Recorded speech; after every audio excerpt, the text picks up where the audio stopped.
Hi, Ray Hurto here with the Real Estate Analyzers. Today we're going to take a deep dive into our Project Finance Manager spreadsheet. We're going to look at all the tabs and go over all of the functions to help you better understand how this may work.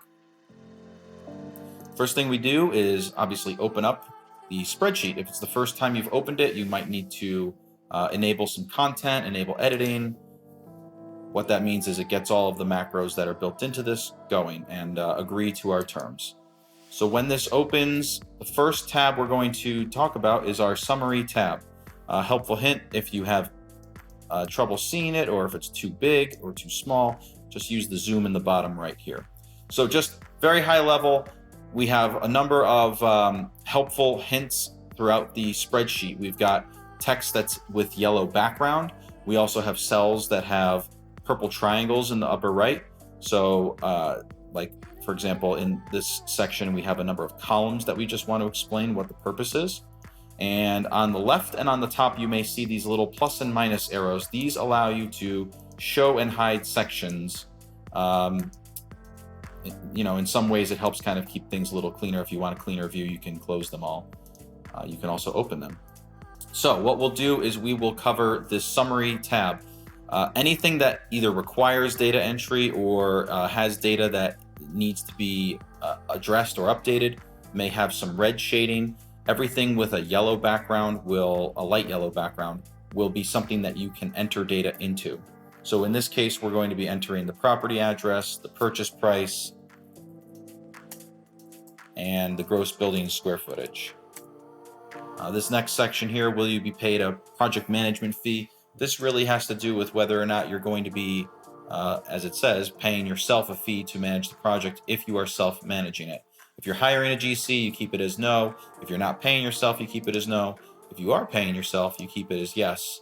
And then there's a separate section that will appear asking how the project management fee will be treated. And this is either going to be treated as a distribution to you or as a deductible expense.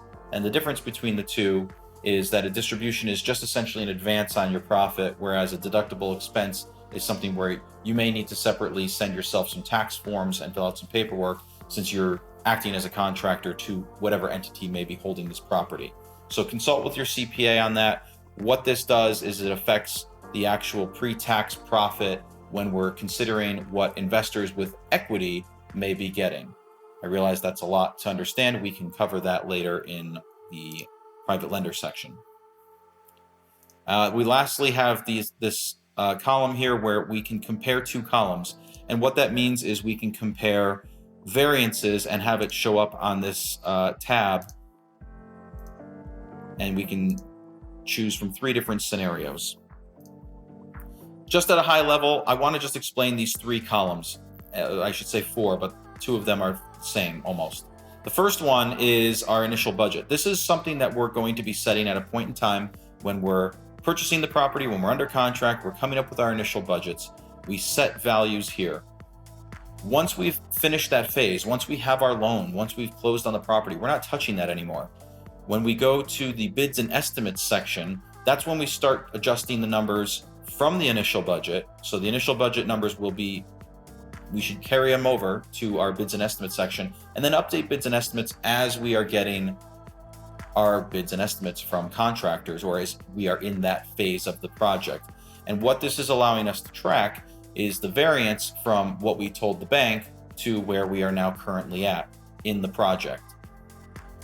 The next section, this final 1 and final 2, final 2 will populate as we enter information from the transactions tab. So the transactions tab is important for us to use, and we can go over that later in the video. But as things are entered there, they will start to aggregate and populate all of the grouping of line items on this column.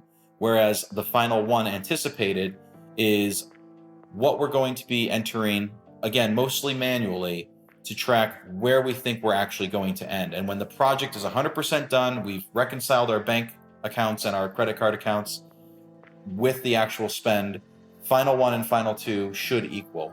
But during the project, they won't. Everything that we spend, as we're spending it, will go into final 2. So we never actually know where we're going to be, which is why we have a final 1 column.